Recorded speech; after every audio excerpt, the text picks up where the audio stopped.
கலந்தாச்சு. இப்போ இதை நல்லா நல்லா மசிச்சு எடுத்துக்கலாம். உருளைக்கிழங்கு மசிச்சு அது ஒரு கடாயில் எண்ணெய் ஊற்றிருக்கேன். அந்த கடாயில் பார்த்து நல்லா பொடியாக நறுக்குல 4 பல்லு பூண்டை போட்டுக்கலாம். பூண்டு நல்லா இதை அடிச்சு இப்போ 4 காஞ்ச மிளகா அரைச்சி வளையா தூள் பண்ணதை போட்டு கடாயில் எண்ணெய் தண்ணி ஊற்றிக்கலாம்.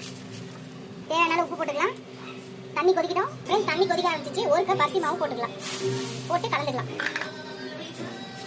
ஃப்ரெண்ட்ஸ் எல்லாத்தையும் கலந்தாச்சு. இதை ஆற வச்சோன்னே நம்ம உருளைக்கிழங்குல போட்டுடலாம். இந்த மசின அரிசி மாவு உருளைக்கிழங்கு கொஞ்சம் உப்பு போட்டுக்கலாம். உருளைக்கிழங்கு தேவையான இப்போ எல்லாத்தையும் பசையலாம். உருளைக்கிழங்கு மாவு ஒரு 3 ஸ்பூன் அதையும் போட்டு பசைஞ்சிக்கலாம். ஃப்ரெண்ட்ஸ் கொஞ்சம் எண்ணெய் ஊற்றி 2 கையிலும் நல்லா எண்ணெய் தடவிக்கோங்க. இந்த மாதிரி நல்லா பசஞ்சிட்டு ஒரு உருண்டை எடுத்துக்கலாம்.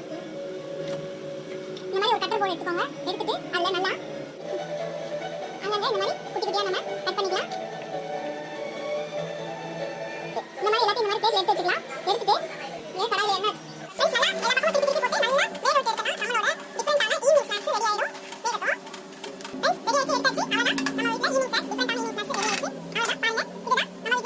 உருளைக்கிழங்கும் அரிசி மாவும் வச்சு